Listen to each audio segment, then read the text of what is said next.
sa BC siya, si Louie lang ang kanya kasama niya doon na present dito. So high school pa lang sila, na-encounter ko na. And yun. And then later on, after a year lang yata, no, nalaman nila na nagtuturo ako sa isang small university. Sinamantala yata nilang magpaturo. So nakita ko sila, nagkaroon ng reunion. And of course, ang style kasi natin dito is more direct. Kapag natuturo ako, hinahanap ko kung saan yung strength ng mga students ko. So aside from that, sinasubject ko rin yung mga students ko like Louie and Angge sa iba't ibang platform. So first is nag-introduce ako ng comics kasi doon ko tinitingnan yung level ng art consciousness nila.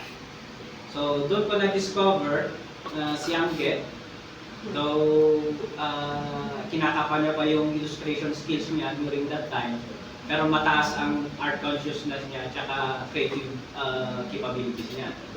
Kasi maganda na yung kanya stories noon. Although meron yung isa gumawa ng pressure. Internal joke natin. So anyway, aside from that, habang nagtagal, yun nga, through a series of exercises, yun, unti-unti namin dina-develop yung pagiging content creator ng mga nakakasama namin. So, sa mga pumunta sa event kahapon, in relation to that, no, ang target kasi, ang tinarget namin, itaas yung level ng pagiging content creator natin sa Pilipinas.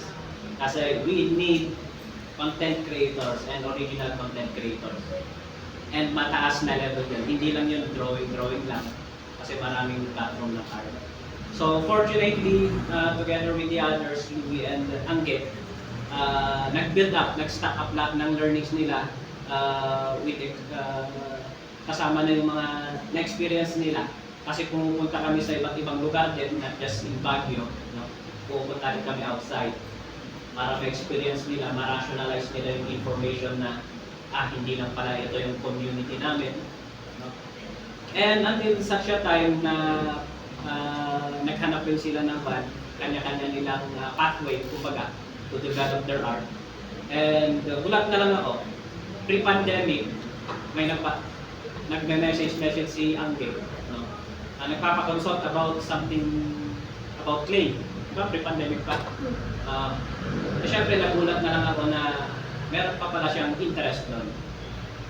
And later on, nagsasend naman siya ng mga updates. Well, I'm proud at the same time. Na na-discover ko na hindi lang ito basta-basta content creator ng literature, yung gumagawa ng stories and that. Scientific rin pala ang mind nito. So, that's another level of creativity. That's another level of art. And yung maka-invento pa siya ng, well, bagong klase ng clay. That speaks a lot, no? Kasi imagine niyo parang gumagamit kayo ng washing machine pag naglalaba kayo, di ba? Yes. Isipin niyo siya nakagawa ng washing machine. Ganun lang kasimple yung paghahambing natin. So right now, titigil ko na yung introduction ko. Punta na tayo kay Miss Angge. So parapak naman tayo.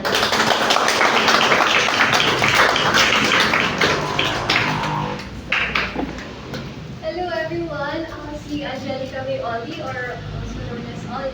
Ito yung art name ko. Isang illustrator, tapos